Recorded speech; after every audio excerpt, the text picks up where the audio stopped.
नमस्कार, आप देख रहे हैं संसद टीवी की खास पेशकश। मैं हूं प्रीति सिंह। भारत के लिए आज का दिन काफ़ी खास, काफ़ी महत्वपूर्ण।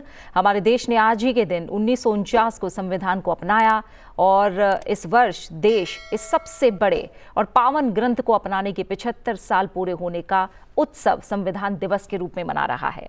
बाबा साहेब भीमराव अंबेडकर के नेतृत्व में हमारा संविधान बना, जिसके बाद इसे आज तक सर्वोपरि माना जाता है। राष्ट्रपति द्रौपदी मुर्मू ने आज संविधान सदन के सेंट्रल हॉल में संसद के दोनों सदनों के सदस्यों को संबोधित किया। इसके साथ ही भारत के संविधान को अपनाने के 75 वर्ष पूरे होने के उपलक्ष्य में साल भर चलने वाले समारोह की शुरुआत हो गई है। इस विशेष अवसर पर एक स्मारक सिक्का और डाक टिकट भी जारी किया गया। साथ ही संविधान के संस्कृत और मैथिली संस्करणों का विमोचन भी किया गया। संविधान निर्माण पर आधारित पुस्तकों का विमोचन और एक लघु फिल्म का प्रदर्शन भी कार्यक्रम का हिस्सा रहा। उपराष्ट्रपति और राज्यसभा के सभापति जगदीप धनखड़, प्रधानमंत्री नरेंद्र मोदी, लोकसभा अध्यक्ष ओम बिरला, केंद्रीय मंत्री, संसद सदस्य, दिल्ली स्थित मिशनों के प्रमुख और अन्य कई लोग इस अवसर पर मौजूद रहे और इस ऐतिहासिक पल के गवाह बने।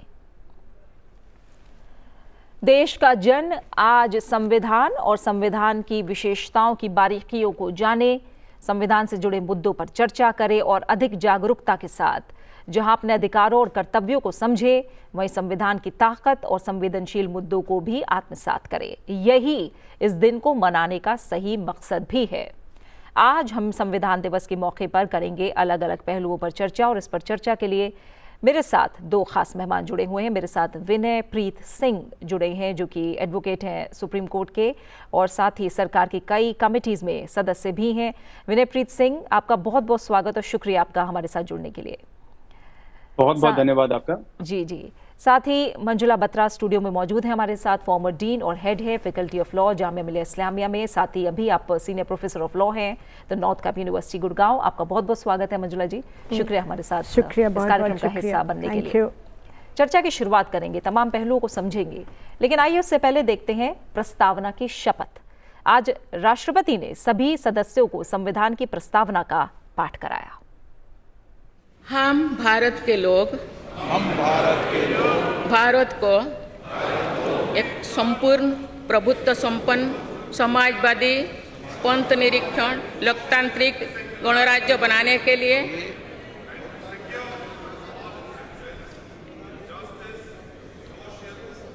जो था उसके समस्त नागरिकों को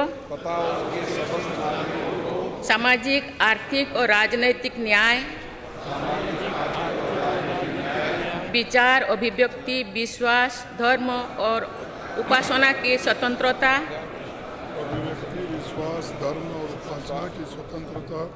प्रतिष्ठा और अवसर की समता प्राप्त करने के लिए तथा उन सब में व्यक्ति की गरिमा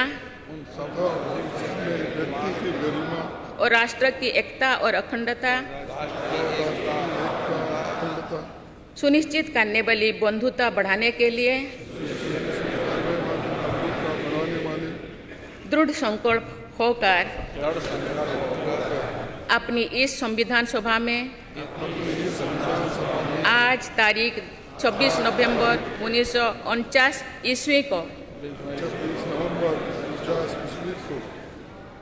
एतद द्वारा इन संविधान को अंगीकृत, अधिनियमित और आत्मार्पित करते हैं।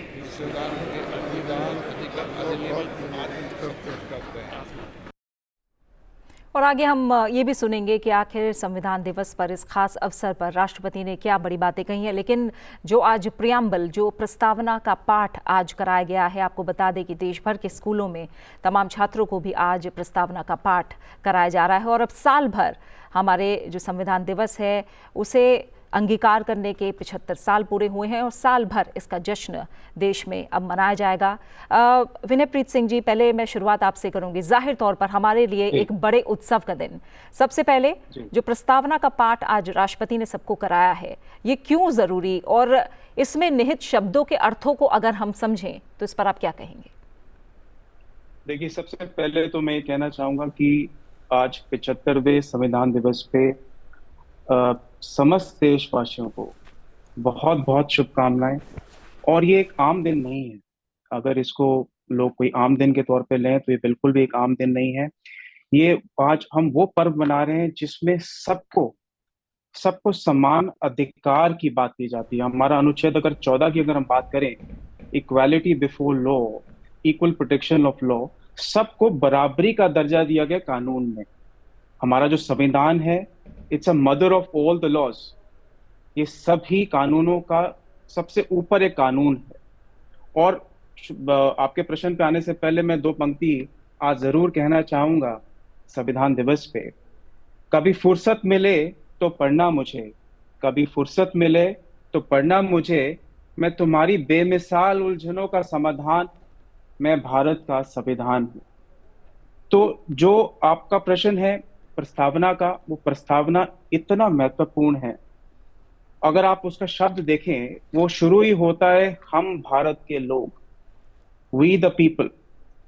तो हमारे जो फाउंडिंग फादर्स थे, जो हमारे संविधान के रचयिता थे, उन्होंने बात बहुत स्पष्टता से लिखी है कि ये जो संविधान है, इसमें लोग ही सर्वप्रिय हैं। आप हम इस देश के नागरिक सबसे सर्वप्रिय हैं और सबसे, वो कहते हैं ना, केंद्र बिंदु हैं जिसके लिए संविधान पूरा बना है। और संविधान की शपथ लेना और संविधान की चीजों को दोहराना अपने आप में बहुत जरूरी है, क्योंकि देखा जाता है कि जो हमारे फाउंडिंग फादर्स थे, जो हमारे जिन लोगों, जो हमारे नेताओं ने, जिन्होंने डॉक्टर भीमराव रामजी अम्बेडकर हों और भी कॉन्स्टिट्यूशनल फ्रेमर्स हों, उन लोगों ने कानून इस तरीके से बनाया था कि देश एक सूत्र में रहे, प्रगति कर सके, विकसित हो सके। तो हमें बहुत जरूरी है कि हम उसको बार बार पढ़ें, दोहराएं। ये सिर्फ मात्र एक किताब नहीं है, ये एक इतनी पूजनीय किताब है। मैं एक विधि का छात्र होते हुए और एक अधिवक्ता होने के नाते हमेशा इसको नतमस्तक करता हूं कि ये सब कानूनों की एक बड़ा कानून है। बिल्कुल। और जैसे राष्ट्रपति ने भी कहा कि हमारा पवित्र ग्रंथ, सबसे बड़ा ग्रंथ इस देश का। मंजुला जी, जब मैंने प्रस्तावना की बात की, प्रियम्बल की बात की, और आज उसका पाठ कराया जा रहा है और देश भर में इसका पाठ आज हो रहा है, इस एक तरह से रीअफर्मेशन है ये कॉन्स्टिट्यूशन और उसकी वैल्यूज़ के लिए, क्यों ज़रूरी है आपकी नज़रों में? कॉन्स्टिट्यूशन ऑफ इंडिया जो अभी हमारे वकील साहब ने बोला है और हम सब समझते हैं कि it is actually the highest legal document of a country. ये कॉन्स्टिट्यूशन हमको members of the constituent assembly ने एक गिफ्ट दिया है, और ये गिफ्ट ऐसा है कि हमें इसको संभाल के रखना है। इसमें जो वैल्यूज़ हैं, जो इक्वालिटी है फॉर एवरी सिटीजन्स, सबके लिए मिल के ये कॉन्स्टिट्यूशन है। और जैसे ही गवर्न करती है कोई भी पार्टी, इसको गवर्नमेंट गवर्न करती है, लेजिस्लेचर करती है, एग्जीक्यूटिव करती है, जुडिशरी इंटरप्रेट करती है, जो भी करती है, we have to keep every citizen of the country in mind, because we are all together, and constitution preach karta hai integrity, unity and harmony. We have to live together, and it's an inclusive document जो सबके ये जो values है इसमें, जो हमको बोलते हैं, हम कह सकते हैं कॉन्स्टिट्यूशनलिज्म है इसमें, वो कॉन्स्टिट्यूशनलिज्म उससे हट नहीं सकता है कॉन्स्टिट्यूशनल लॉ से। और वो जो वैल्यूज़ है, वो जो दृढ़ संकल्प करते हैं, या तो फंडामेंटल राइट्स में है, या फंडामेंटल ड्यूटीज़ में है, या directive principles of state policy में है। जो भी पॉलिसी बनती है, जो भी एक्शन होता है, जुडिशरी इंटरप्रेट करती है, वो उस जो बेसिक हमारा बेसिक फीचर्स है, कैरेक्टरिस्टिक्स है प्रियम्बल में, जैसे हम सॉवरेन की बात करते हैं, सॉवरेनिटी की बात करते हैं, हम सेक्युलरिज्म की बात करते हैं, हम सोशलिज्म की बात करते हैं। India is a welfare state, India को सबको साथ लेके चलना है। This is what the constitution preaches us, and we should respect it in every way. बिल्कुल। और संविधान दिवस पर संविधान सदन में देश को संबोधित करते हुए राष्ट्रपति ने कहा कि भारत लोकतंत्र की जननी है। इसी भावना के साथ हम इस विशेष अवसर पर इकट्ठा हुए हैं। हमें उन अधिकारियों के अमूल्य योगदान को भी याद रखना चाहिए जिन्होंने नेपथ्य में रहकर काम किया और देश के संवैधानिक मूल्यों को मजबूती दी। भारत के माननीय उपराष्ट्रपति श्री जगदीप धनखड़ जी, प्रधानमंत्री श्री नरेंद्र मोदी जी, लोकसभा अध्यक्ष श्री ओम बिरला जी, राज्यसभा के उपसभापति श्री हरिवंश जी, राज्यसभा में सदन के नेता श्री जगत प्रसाद नाडा जी, राज्यसभा में विपक्ष नेता श्री मल्लिकार्जुन खड़गे जी, संसदीय कार्य मंत्री श्री किरेन रिजिजू जी, लोकसभा में विपक्ष नेता श्री राहुल गांधी जी, माननीय सांसदगण और प्यारे देशवासी, संविधान दिवस के पावन अवसर पर आप सभी के बीच आकर मुझे हार्दिक प्रसन्नता हो रही। संविधान हमारे देश का सबसे पवित्र ग्रंथ है। आज हम सब एक ऐतिहासिक अवसर के भागीदार भी बन गए हैं और साक्षी भी। 75 वर्ष पहले संविधान सदन के इसी केंद्रीय कक्ष में आज ही के दिन संविधान सभा ने नवस्वाधीन देश के लिए संविधान निर्माण का बहुत बड़ा कार्य संपन्न किया था। उस दिन संविधान सभा के माध्यम से हम भारत के लोगों ने इस संविधान को अपनाया, अधिनियमित किया और आत्मार्पित किया था। हमारे संविधान हमारे लोकतांत्रिक गणतंत्र की सुदृढ़ आधारशिला है। हमारा संविधान हमारे सामूहिक और व्यक्तिगत स्वाभिमान को सुनिश्चित करता है। आज कृतज्ञ राष्ट्र की ओर से मैं संविधान सभा के सदस्यों और कर्मियों को श्रद्धांजलि अर्पित करती हूँ। ये देश का सौभाग्य है कि संविधान सभा के अध्यक्ष डॉक्टर राजेंद्र प्रसाद ने तथा प्रारूप समिति के अध्यक्ष डॉक्टर बाबा साहेब अम्बेडकर ने संविधान निर्माण की यात्रा का मार्गदर्शन किया। बाबा साहेब अम्बेडकर ने प्रगतिशील और समावेशी सोच की छाप हमारे संविधान पर अंकित किया है। संविधान सभा में बाबा साहेब के ऐतिहासिक संबंधों से ये तथ्य स्पष्ट होता है कि भारत लोकतंत्र की जननी है। अपने लोकतंत्र पर गौरव की इसी भावना के साथ आज हम सब इस विशेष अवसर पर एकत्र हुए। ये अवसर संविधान सभा की 15 महिला सदस्यों के योगदान को स्मरण करने का भी है। हमें उन अधिकारियों के अमूल्य योगदान को भी याद रखना चाहिए जिन्होंने नेपथ्य में रहकर काम किया। उनकी कार्यनिष्ठा ने संविधान निर्माण की प्रक्रिया को सुचारू रूप से आगे बढ़ाया। उनमें प्रमुख भूमिका श्री BN राव की थी, जो संविधान सभा के संवैधानिक सलाहकार थे। मैं संविधान सभा के सचिव श्री HBR अंगगर, संयुक्त सचिव श्री SN मुखर्जी और उप सचिव श्री जुगल किशोर खन्ना को भी उल्लेख करना चाहूँगी। माननीय सांसदगण, स्वतंत्रता के 75 वर्ष पूर्ण होने पर मैं सभी देशवासियों ने आज़ादी का अमृत महोत्सव मनाया। आगामी 26 जनवरी को हम अपने गणतंत्र की 75वें वर्षगांठ मनाएंगे। इस तरह के समारोह हमें अब तक की यात्रा का अवलोकन करने और आगे की यात्रा की बेहतर योजना बनाने के अवसर प्रदान करते हैं। ऐसे समारोह हमारी एकता को मजबूत बताने की तथा ये दर्शाते हैं कि राष्ट्रीय लक्ष्यों को प्राप्त करने के प्रयासों में हम सब एक साथ हैं।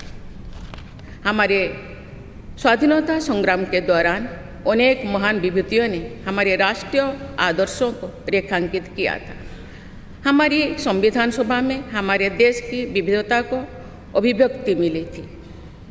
संविधान सभा में सभी प्रांतों और क्षेत्र के प्रतिनिधियों की उपस्थिति से अखिल भारतीय चेतना को शोर मिला था।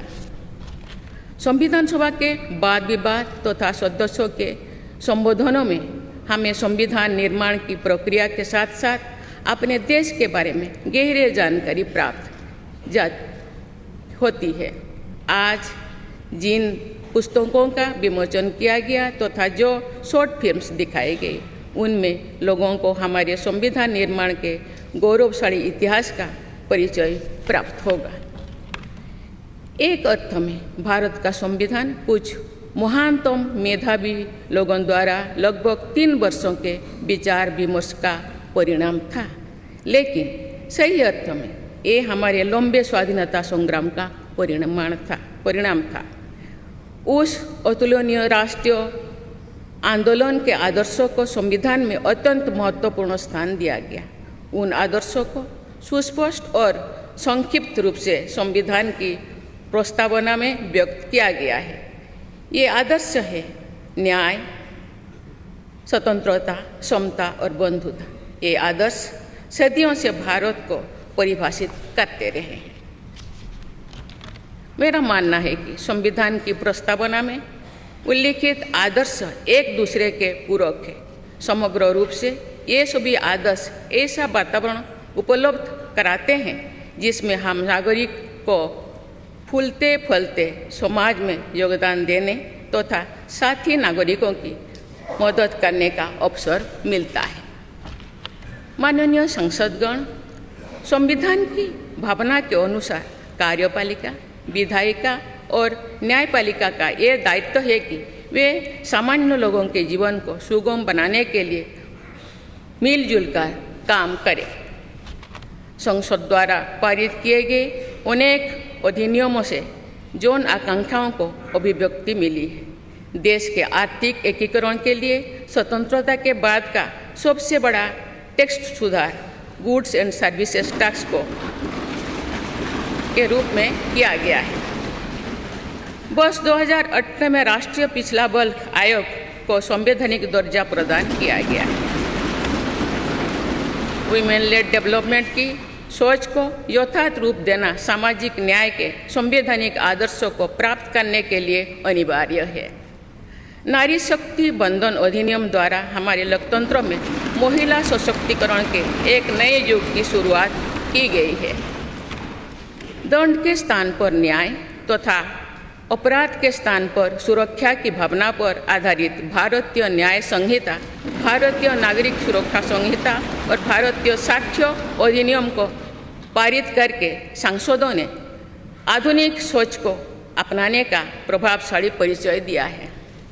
ऐसे अनेक अधिनियमों को पारित करने के लिए मैं सभी सांसदों की सराहना करती हूँ। पिछले कुछ वर्षों के दौरान सरकार ने समाज के सभी वर्गों, विशेषकर कमजोर वर्गों के लोगों के विकास के लिए अनेक कदम उठाए हैं। ऐसे निर्णयों से लोगों का जीवन बेहतर हुआ है तथा उन्हें प्रगति के नए अवसर मिल रहे हैं। गरीब लोगों का अपना पक्का घर मिल रहा है, बिजली, पानी, सड़क की सुविधा मिल रही है, खाद्य सुरक्षा और चिकित्सा सेवाएं मिल रही है। देश में बड़े पैमाने पर विश्व स्तर का इंफ्रास्ट्रक्चर बनाया जा रहा है। समग्र और समावेशी विकास के ऐसे अनेक प्रयास हमारे संवैधानिक आदर्शों को आगे बढ़ाते हैं। इस प्रयासों के लिए मैं सरकार की सराहना करती हूँ। उच्चतम न्यायालय के प्रयासों से देश की न्यायपालिका हमारे न्याय प्रणाली को और अधिक प्रभावी बनाने के लिए अनेक प्रयास कर रही है। न्यायपालिका विचाराधीन कैदियों को और जेल सुधार के विषयों पर भी कार्यरत है। हमारे देश में मूलभूत अधिकारों का दायरा समय के साथ विस्तृत होता रहा है। अपेक्षाकृत कम साधन संपन्न लोगों को कानूनी सहायता प्रदान करने के संवैधानिक निर्देश प्रति जागरूकता और सक्रियता बढ़ रही है। माननीय सांसदगण, कार्यपालिका, विधायिका और न्यायपालिका के साथ साथ सभी देशवासियों की सक्रिय भागीदारी से हमारे संवैधानिक आदर्शों को शक्ति मिलती है। हमारे संविधान में प्रत्येक नागरिक के मूल कर्तव्यों का स्पष्ट उल्लेख किया गया है। भारत की एकता और अखंडता की रक्षा करना, समाज में समृद्धता की भावना का निर्माण करना, महिलाओं के सम्मान को सुनिश्चित करना, पर्यावरण की रक्षा करना, वैज्ञानिक दृष्टिकोण को अपनाना, सार्वजनिक संपत्ति की सुरक्षा करना तथा राष्ट्र को उपलब्धियों की नई ऊंचाई तक ले जाना नागरिकों के मूल कर्तव्यों में शामिल है। हमारा संविधान एक जीवंत और प्रगतिशील दस्तावेज है। बदलते समय की मांग के अनुसार नए विचारों को अपनाने की व्यवस्था हमारे दूरदर्शी संविधान निर्माताओं ने बनाए थे। हमने संविधान के माध्यम से सामाजिक न्याय और समावेशी विकास के अनेक बड़े लक्ष्यों को प्राप्त किया है। नई सोच के साथ हम भारत को विश्व समुदाय में नई पहचान दिला रहे हैं। हमारे संविधान निर्माताओं ने भारत को अंतर्राष्ट्रीय शांति और सुरक्षा को मजबूत बनाने में महत्वपूर्ण भूमिका निभाने का निर्देश दिया है। आज एक अग्रणी अर्थव्यवस्था होने के साथ साथ हमारा देश विश्व बंधु के रूप में ये भूमिका बेखूबी निभा रहे हैं। साथ ही हम विश्व समुदाय में उपलब्ध अच्छे विचारों और बदलावों को विनम्रता के साथ आत्मसात करने के लिए भी तत्पर रहते हैं।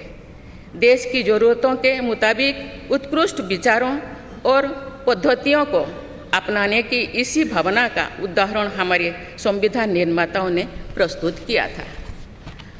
संविधान सभा के दूरदर्शी सदस्यों ने हमें एक प्रेरणादायक संविधान दिया जो अन्य देशों के लिए भी एक आदर्श साबित हुआ है। संविधान सभा के अध्यक्ष और मेरे प्रतिष्ठित पूर्ववर्तियों में सर्वप्रथम डॉक्टर राजेंद्र प्रसाद ने वर्ष 1949 में आज ही के दिन अपने भाषण में एक विचार व्यक्त किया था कि संविधान को जीवंत बनाए रखना उन लोगों पर निर्भर करता है जो उसका संचालन करते हैं। उन्होंने ये भी कहा था कि कई चीज़ें जो संविधान में नहीं लिखी जा सकती उनका संचालन परंपराओं के आधार पर किया जाता है। उन्होंने ये अपेक्षा व्यक्त की थी कि हमारा देश आवश्यक सामर्थ्य अर्जित करेगा और समुचित परंपराएं विकसित की जाएगी। मैं पूरी विश्वास के साथ कह सकती हूँ कि लगभग 3/4 सदी के संवैधानिक यात्रा के दौरान हमारे देश ने उन क्षमताओं को अर्जित करने और आर्थिक परंपराओं को विकसित करने में उल्लेखनीय सफलता प्राप्त की है। हमने जो अनुभव प्राप्त किए हैं आने वाली पीढ़ियों को उनसे अवगत कराया चाहिए। वर्ष 2015 में सरकार द्वारा 26 नवंबर को संविधान दिवस के रूप में मनाने का निर्णय लिया गया। तब से प्रत्येक वर्ष मनाए जा रहे संविधान दिवस के समारोह से हमारे युवाओं में देश के बुनियादी दस्तावेज यानी संविधान के विषय में जागरूकता बढ़ाने में मदद मिली है। संविधान के प्रति युवाओं में उत्साह को देखकर हम सब देश के भविष्य के प्रति आश्वस्त हो सकते हैं। मैं सभी देशवासियों से अनुरोध करती हूँ कि वे हमारे संवैधानिक आदर्शों को अपने आचरण में डालें, मूल कर्तव्यों का पालन करें तथा वर्ष 2047 तक विकसित भारत के निर्माण के राष्ट्रीय लक्ष्य के प्रति समर्पण के साथ आगे बढ़ें। मैं संविधान दिवस के अवसर पर सभी देशवासियों को बधाई देती हूँ। आप सभी को मेरा शुभकामनाएं। धन्यवाद। जय हिंद, जय भारत। तमाम बड़ी बातें हैं जो राष्ट्रपति द्रौपदी मुर्मू ने संविधान दिवस के अवसर पर कही हैं। मंजुला जी, हमने सारी बातों को सुना जो राष्ट्रपति ने अपने संबोधन में कही और आखिर में जिस तरह से उन्होंने कहा कि ये प्रगतिशील और समावेशी जो भारत है उस दृष्टिकोण के साथ इस संविधान का निर्माण किया गया। और अब एक तरफ कॉन्स्टिट्यूशन एट 75 तो है ही, इंडिया एट 2047 भी है। यानी अब हम जो इस डेवलप नेशन की बात कर रहे हैं, विकसित भारत के सपने की ओर बढ़ने की बात कर रहे हैं, उसके पीछे जो हमारे गहरे कॉन्स्टिट्यूशनल वैल्यूज़ हैं, लोकतांत्रिक मूल्य हैं, वो कितना बड़ा स्तंभ है, पिलर है। देखिए, हमारी जो कॉन्स्टिट्यूशन कहती है, ओके, उसमें ये सब कहते हैं कि there should be like duty है, एक साइंटिफिक टेम्पर वो बढ़ाना है और प्रोग्रेस की तरफ जाना है। बट प्रोग्रेस की तरफ जाते जाते that is important, we have to be a highly developed nation. And हम उसकी तरफ मूव कर रहे हैं। टेक्नोलॉजी में बहुत एडवांसमेंट आ गई है, मॉडर्नाइजेशन में हम बहुत आगे चले गए हैं, बट हमको साथ साथ सबको एडुकेट करना है इसके ऊपर। जैसे कि हमने कोविड में देखा है कि जब हम ऑनलाइन सब कर रहे थे तो सिटीज़ में सबको फ़ायदा हो रहा था, वो ठीक है, एजुकेशन हो रही थी, पर जो रिमोट एरियाज़ हैं वो बच्चे अभी भी वहाँ सफ़र कर रहे थे। तो जब हम विकसित भारत हमारे वो दृश्य में है, हम एक एक इंसान को, एक एक बच्चे को जो रिमोट डिस्ट्रिक्ट में है, रिमोट विलेज में है, उसको भी हमको देखना है। बिकॉज़ वो नहीं अगर उठेंगे हमारे साथ तो बस कुछ लोग ही आगे बढ़ेंगे। सो ये हमारा कॉन्स्टिट्यूशन कहता है कि जब हम मॉडर्नाइजेशन की तरफ जाएंगे, ये भी हमारी ड्यूटी है, गवर्नमेंट की ड्यूटी है, सिटीज़न की ड्यूटी है कि हम देखें कि विलेज जाके डिस्ट्रिक्ट में एजुकेशन से, अवेयरनेस से, टीचिंग से सबको अवेयर करें कि जैसे हम ट्रांजिशन कर रहे हैं from traditional period to becoming a highly modernized state. और इसमें राष्ट्रपति ने जिक्र भी किया, तमाम बातों का जिक्र किया। उन्होंने कहा कि हर एक को बिजली, पानी, घर, स्वास्थ्य और सुरक्षा देने की दिशा में सरकार जिस तरह से काम कर रही है, ये कहीं ना कहीं ज़रूरी है। और सबका साथ सबका विकास, सरकार ने ये शुरू से ही ये नारा रखा है। और इसका जिक्र भी कहीं ना कहीं राष्ट्रपति ने लगातार किया अपने संबोधन के दौरान भी। तो इसे आप कैसे देख रहे हैं, इस दिशा में जो प्रयास हैं और जो हमारा संविधान ने इस मूल भावना को भी जाहिर किया है कि आपको सबको साथ लेकर चलना है, तो किस तरह से हम आगे बढ़ रहे हैं, देश आगे बढ़ रहा है इसे लेकर? देखो, देश बहुत जल्दी से कई डायरेक्शन में बढ़ रहा है, आई एडमिट, ओके, पर कहीं पे जो ये पॉकेट्स हमको डिस्टर्ब करते हैं, जैसे कि हम देखते हैं कि फंडामेंटल ड्यूटीज़ में वायलेंस नहीं करना है, हार्मनी में रहना है, सबको मिलजुल के रहना है, वो जब कभी कभी आ जाए तो हम पीछे चले जाते हैं। तो वो हम उस तरफ हमको ध्यान देना चाहिए कि हम अगर 2 कदम आगे जा रहे हैं तो ये ना हो कि हम 3 कदम पीछे चले जाए।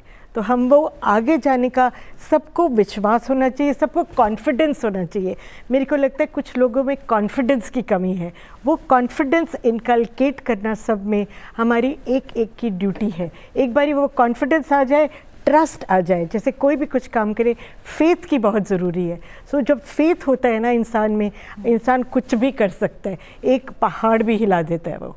सो ये बहुत ज़रूरी है हमारे बिल्कुल। साथ। और बारीक पहलुओं पर जाएंगे, लेकिन मैं थोड़ा सा एक कमेंट आपसे ये भी समझना चाहूँगी कि जब संविधान तैयार हो रहा था तो हमने बहुत सारे देशों से नज़ीर ली, उनकी कई बातों को अपने आप में शामिल किया, लेकिन उन चीज़ों को शामिल करने के बाद भी भारत का जो संविधान है वो दुनिया में एक अलग ही चमक रखता है, एक अलग ही गौरव रखता है। तो आज जो नज़रिया देश के प्रति दुनिया का बदला है और इसे उसी गौरव के साथ देखा जाता है, सीखते हैं हमारे संविधान से तमाम देश। तो ये कितनी बड़ी बात है आज हमारे लिए। हमारा कॉन्स्टिट्यूशन मेरे को लगता है सबसे बेस्ट है इन द वर्ल्ड। ओके, सबसे लंबा ही नहीं है, सबसे लंबा, सबसे बेस्ट है। ओके, वो सबके बारे में सोचा है। जिन्होंने भी हमारा कॉन्स्टिट्यूशन बनाया, यू अंबेडकर साहब कह लीजिए, सरदार पटेल, जवाहरलाल नेहरू थे, सारे बड़े बड़े लोग थे वहाँ पे, राजेंद्र प्रसाद जी थे। उन्होंने सारा विजन जो दिया है, बहुत लॉन्ग विजन से वो कॉन्स्टिट्यूशन बनाया है। और हमारा कॉन्स्टिट्यूशन फ्लेक्सिबल भी है, हमारा रिजिड नहीं है जैसे यूएस का है। American constitution is a rigid constitution and UK constitution तो रिटन है ही नहीं, पर उनका स्टैट्यूट्स है। तो हमारा जो है फ्लेक्सिबिलिटी है, जैसे फ्लेक्सिबिलिटी से कभी सेंटर स्ट्रांग हो जाता है, फ्लेक्सिबिलिटी से हम स्टेट्स को भी पार देते हैं, वो डिसेंट्रलाइज भी करते हैं। तो ये साथ साथ करना ज़रूरी है, बिकॉज सेंटर में बैठ के बहुत सी चीज़ें जो केरला में या तमिलनाडु में हो रहा है वो सेंटर नहीं संभाल पाता है, तो वो पार उनको देना ज़रूरी है, बट वो पार भी मिसयूज़ नहीं होगा। और कभी कभी ऐसा होता है जब नेशन की सिक्योरिटी है, जैसे कोविड के टाइम एवरीबडी वाज अफेक्टेड, फिर वो सेंटर की वो स्ट्रॉन्ग जो स्ट्रेंथ होता है वो भी कॉन्स्टिट्यूशन में लिखा है। और ये अंबेडकर जी ने बहुत क्लियरली लिखा था that we have a constitution which can also become unitary and it can also be federal constitution. So both the aspects are there in our constitution, that is the beauty of our constitution. बिल्कुल। और इसके बाद अगर और बातों का जिक्र हम करें जो राष्ट्रपति ने अपने संबोधन में कही हैं, उन्होंने शुरुआत में ही जो संविधान के निर्माता हैं उनको एक तरह से नमन किया, महिलाओं का जिक्र करना वो नहीं भूली और शुरुआत में ही उन्होंने कहा कि आज उन महिलाओं को भी नमन करने का दिन है जिनका योगदान रहा। और आज हम जब महिलाओं को आगे लाने की कोशिशों की बात करते हैं, वो पंचायत स्तर से लेकर हम देश में केंद्रीय स्तर तक बात करें, नारी शक्ति वंदन अधिनियम हमने पास होते देखा। इस दिशा में देश किस तरह से आगे बढ़ रहा है, इस सफ़र को आप कैसे देख रही हैं, इस यात्रा को? मैं ये कहूँगी कि यस, विमेन को राइट्स मिली है। सुप्रीम कोर्ट ने बहुत अच्छी जजमेंट्स दी हैं जो आर्टिकल 21 में हमारी राइट्स आई हैं, जो मे बी कॉन्स्टिट्यूशन में जो हम कहते हैं ना article 21 right to life and personal liberty, okay, उसके बीच में ही जजेस ने, जुडिशरी ने विमेन की बहुत राइट्स दी है इक्वालिटी की। बट अभी भी एज अ वुमन मैं अभी भी करूँगी कि ये जो हमारा माइंडसेट है जो सोसाइटी में है, वो अभी भी हमको उसी नज़र से नहीं देखता है, इक्वालिटी नज़र से। गवर्नमेंट स्कीम्स बनाई हैं, policies are there, law is there, but वो लॉ इम्प्लीमेंट करना एक लड़की के लिए या एक वुमन के लिए मुश्किल हो जाता है, क्योंकि उसको ये भी सुनना पड़ता है, देखो ये लॉ की बात कर रही है, ये राइट की बात कर रही है। तो ये जो चीज़ें आती हैं ये इसको थोड़ा सा पीछे खींच देती है। और हम अभी भी देख रहे हैं कि क्राइम्स हो रही हैं विमेन के अगेंस्ट, है ना। अब रात को 2 बजे मेरे को अभी भी डर लगेगा जाते हुए अकेले, या मेरी बेटी को डर लगेगा, मैं बस सोचूंगी कि हाँ घर ठीक ठाक पहुँचे। तो ये जो सेफ्टी एस्पेक्ट है, सिक्योरिटी एस्पेक्ट है, और जो डिसीजन मेकिंग है जो पॉलिसी में, मेरे को लगता है विमेन को वहाँ रिप्रेजेंटेशन होना बहुत ज़रूरी है। और जब हमारा ये कानून बदला है, क्रिमिनल लॉ फॉर एग्जांपल, मेरे को अभी भी उस बात का दुख है, आई एम एन एकेडमिशियन, कि एक वुमन को नहीं रखा उसमें। मेरे को उस बात का बहुत दुख है कि जब ऑफेंसेस डिसाइड हो रहे थे विमेन के पनिशमेंट के, एक वुमन भी उस कमेटी में नहीं थी। पर क्यों नहीं थी, मैं अभी भी सोचती हूँ, मेरे को जवाब नहीं मिला इसका। तो बहुत ज़रूरी है, धीरे धीरे ही सही हम एक सफ़र तय कर रहे हैं जो एक हम कहें कि बड़ी तस्वीर बदलते थोड़ा समय लग सकता है, लेकिन हम एक सकारात्मक दिशा में आगे बढ़ रहे हैं। बिल्कुल। और तमाम बड़ी बातें हैं जो राष्ट्रपति ने अपने संबोधन में कही हैं, उन पर हम चर्चा को जारी रखेंगे। लेकिन इस कार्यक्रम में उपराष्ट्रपति जगदीप धनखड़ भी मौजूद रहे, प्रधानमंत्री नरेंद्र मोदी और लोकसभा अध्यक्ष भी मौजूद थे। आइए सुनते हैं उपराष्ट्रपति जगदीप धनखड़ ने इस मौके पर क्या कहा।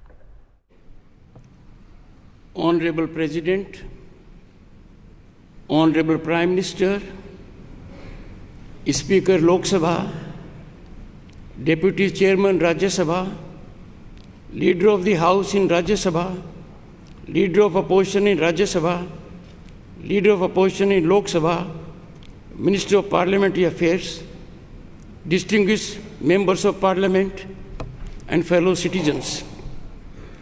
This momentous day marks a historic milestone as we celebrate 75 years since Bharat adopted its constitution, a remarkable achievement for the world's largest and most dynamic democracy.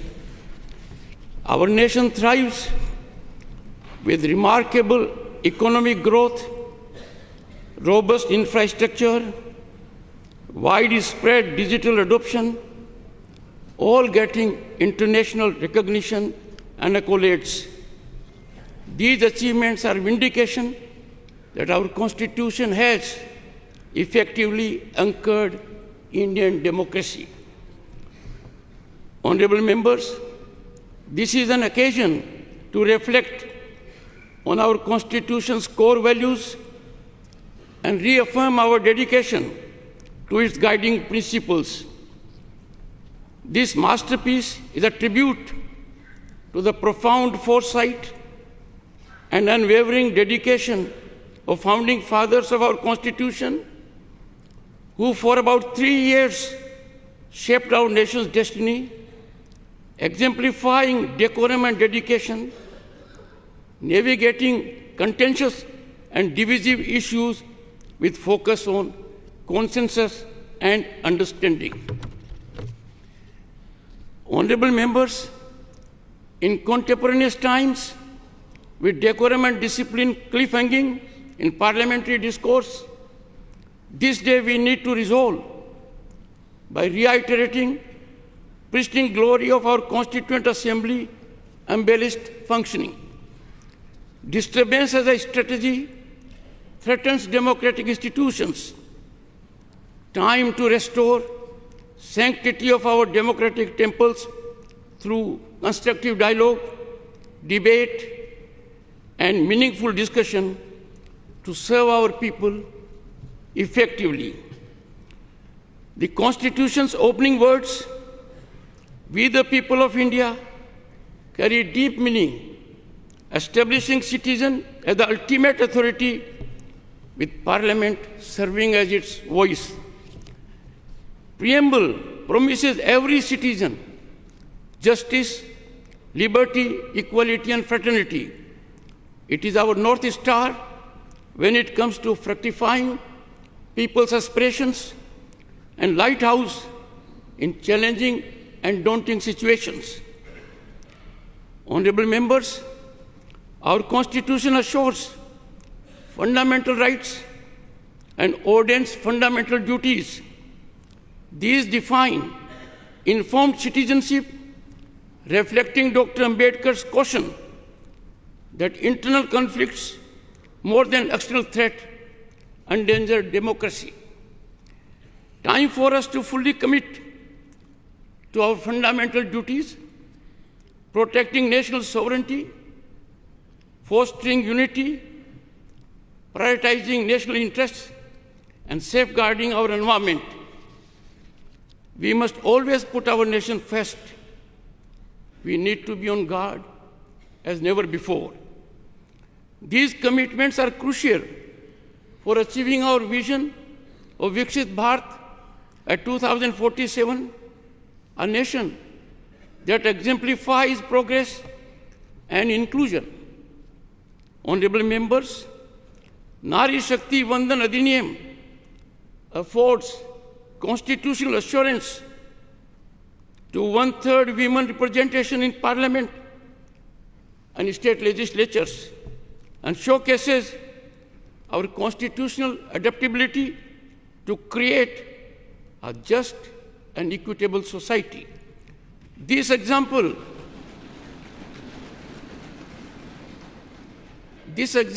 of the money illustrates how affirmative policies, transparent and accountable governance have helped citizens achieve their aspirations. Honorable members, India's constitution stands unique as the world's longest and only illustrated constitution, featuring artwork that depicts 5,000 years of our civilizational journey. Our constitution ingeniously establishes democracy's three pillars: the legislature, the executive, and the judiciary, each with defined role. Democracy is best nurtured with its constitutional institutions being in sync, tandem, and togetherness, adhering to their jurisdictional area. In functioning of these organs of the state, domain exclusivity is quintessence to making optimal contributions in steering Bharat towards unprecedented heights of prosperity and equity. Honorable members, evolution of a structured interactive mechanism amongst those at the helm of these institutions would bring greater convergence in serving the nation. It is constitutional ordainment that the Parliament, after shaping legislation, must also ensure legislation trajectory in right direction. As guardians of democracy, we bear the sacred duty to honor our citizens' rights, aspirations, and ceaselessly pursue their dreams by making optimal contributions inspired by national welfare and public interest. It is for this that June 25 is now set to be celebrated every year, reminding us of the emergency, the darkest period when fundamental rights of citizens were suspended, people were detained without any reason, and civil rights were violated. Honorable members, all citizens, particularly members of parliament, must amplify our nation's resonance on the world stage. May this honored chamber resonate with democratic wisdom, maintaining the bond between citizens and their elected representatives. As we commemorate the 75th anniversary, let us commit to building a more vital collective consciousness of our Constitution that binds us as people and promotes progressive nation building ideas while shielding us from the consequences of sectarian perspectives. Honorable members, I seek to refer in conclusion Dr. Ambedkar's reflection in his last address in the Constituent Assembly on November 25, 1949, in this hallowed theatre. I quote, "What perturbs me greatly is the fact that not only India has once before lost her independence, but she lost it by the infidelity and treachery of some of her own people. Will history repeat itself?" It is this thought which fills me with anxiety. This anxiety is deepened by realization of the fact that in addition to our old enemies in the form of caste and creeds, we are going to have many political parties with diverse and opposing political creeds. Will Indians place the country above their creed, or will they place creed above the country? Honorable members, Dr. Ambedkar further exhorts, I quote, "I do not know, but this much is certain, that if the parties place creed above country, our independence will be put in jeopardy a second time and probably be lost forever. This eventuality we must all resolutely guard against. We must be determined to defend our independence with the last drop of our blood." Unquote.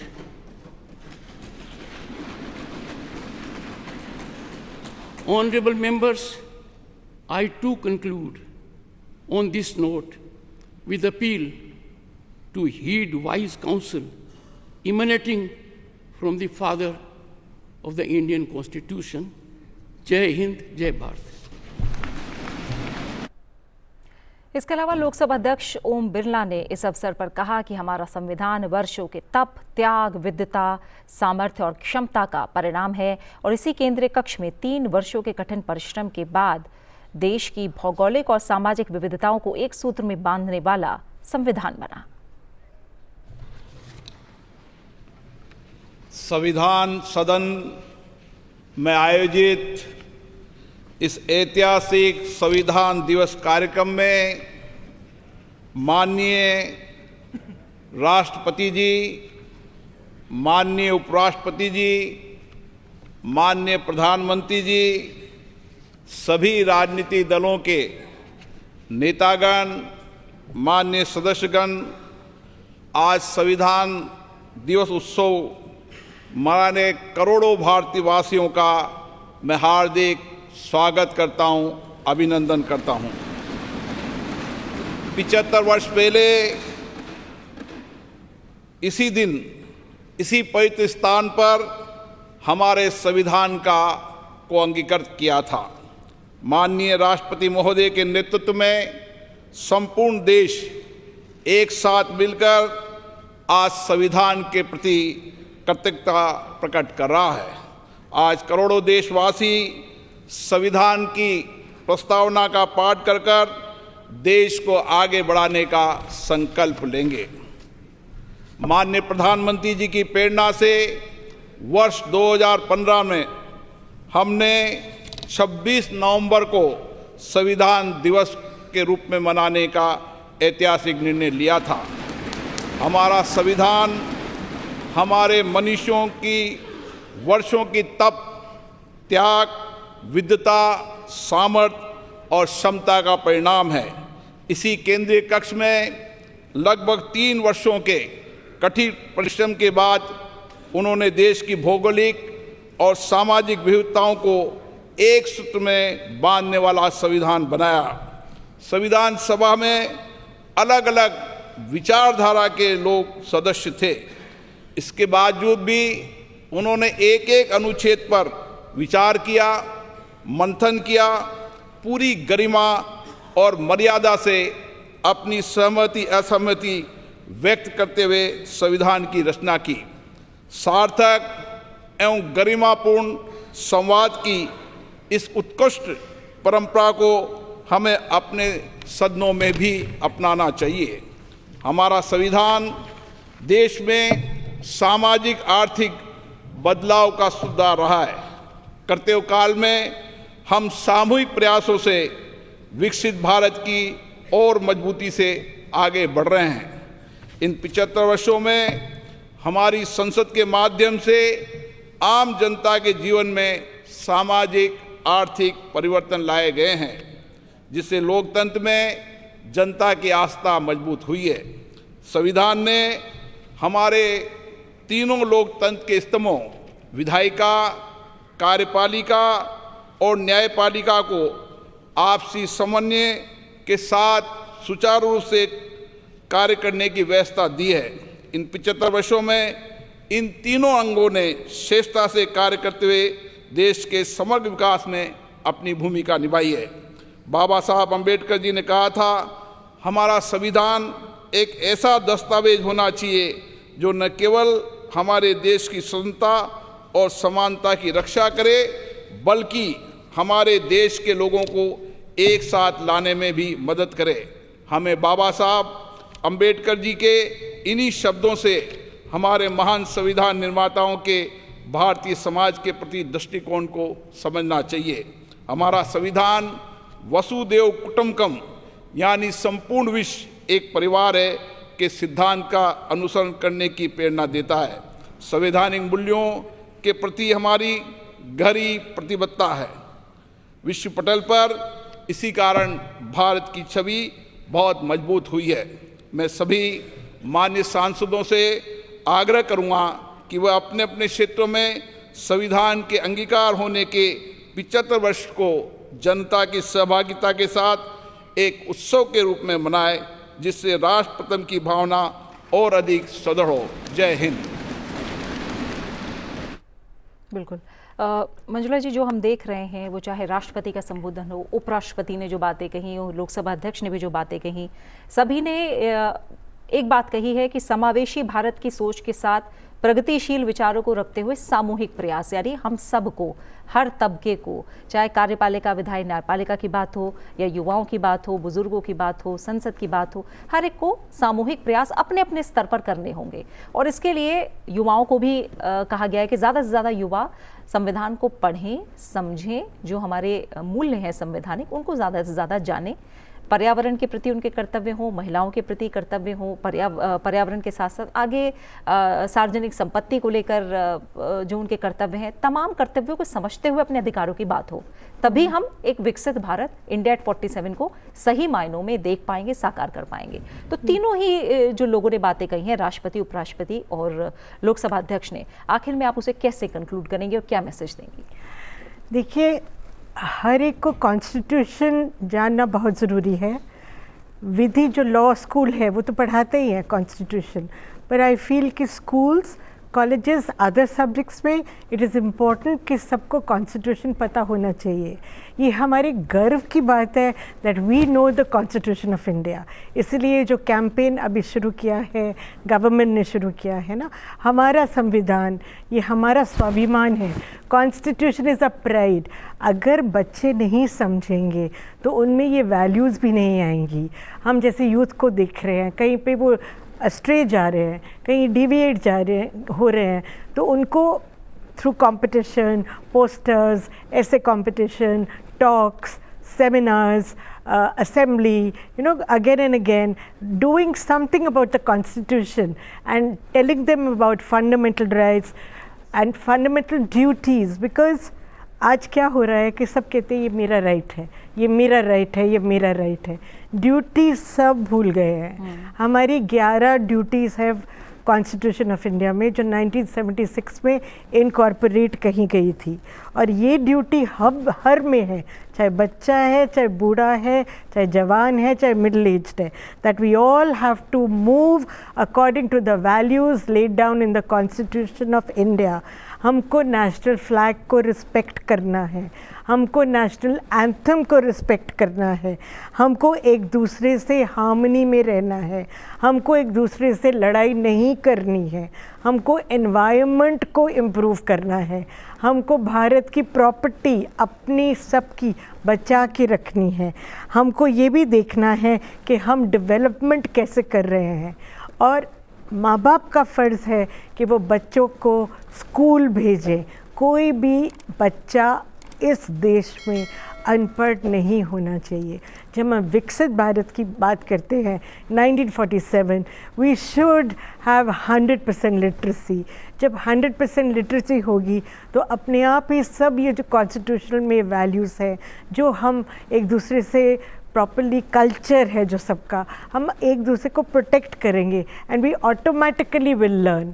और जो आप बात कर रही थी कि ये judiciary का भी बहुत इम्पोर्टेंट रोल है, और जुडिशरी ने बहुत ज़्यादा डेवलपमेंट किया थ्रू इट्स जजमेंट्स, और सुप्रीम कोर्ट ने इनफैक्ट डायरेक्शंस भी दिए गवर्नमेंट को, जैसे सेक्सुअल हैरेसमेंट एक्ट के ऊपर नहीं था एक लेजिस्लेशन, बहुत सी women related, children related, POCSO related, ये सब जो बाद में लेजिस्लेशंस आई हैं, I will definitely say that the role of the जजेस have been a major role in changing the development and bringing in better harmony in the society। और हमने जो पुराने कानूनों का बोझ है वो भी कम किया, हाँ, पर ये जो पुराने, हाँ, बट पेंडिंग केसेस बहुत है, इसीलिए इसको हम मीडिएशन के थ्रू या पंचायत के थ्रू जो हम बोल रहे हैं, पर पंचायत को भी उसको कानून का सहारा चाहिए।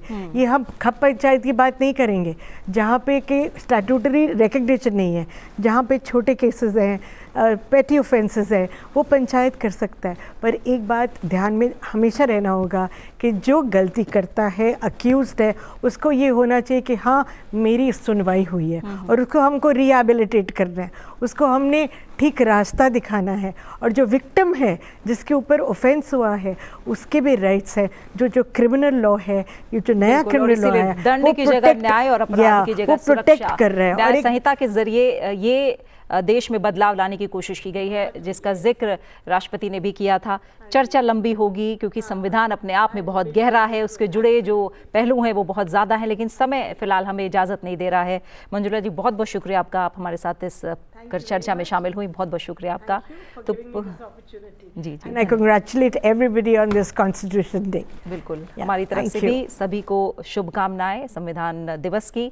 तो पुराने कानूनों का बोझ बदलते युग के अनुसार उसके अनुरूप नए कानून लाना, आपातकाल और उसमें नागरिक अधिकारों की एक तरह से जिस तरह से हम कहें अनुपस्थिति रही, वो दौर भी एक कहीं ना कहीं हमने देखा। लेकिन जो संविधान है वो कई संकटों और कई संशोधनों के नए अध्यायों के साथ सफलतापूर्वक गुजरा है, सदैव अपने नए कलेवर में संसाधनों के साथ ज्यादा तेजस्व होकर उपस्थित हुआ है, हम सबके सामने मौजूद हुआ है। 75 वर्ष की ये जो शानदार यात्रा रही है, भारत एक सुदृढ़ लोकतांत्रिक देश के रूप में प्रतिष्ठित हुआ है। दुनिया के बहुत सारे देश भारत को अपने आदर्श के रूप में आज देखते हैं, और आम भारतीय भी दुनिया के इस नजरिए से अपने आप को गौरवान्वित महसूस करता है।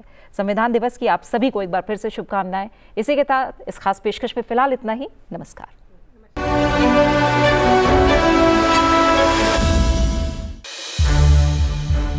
संसद टीवी के और भी प्रोग्राम्स देखने के लिए सब्सक्राइब करें हमारा YouTube चैनल, और हाँ, इन्हें लाइक और शेयर करना ना भूलें।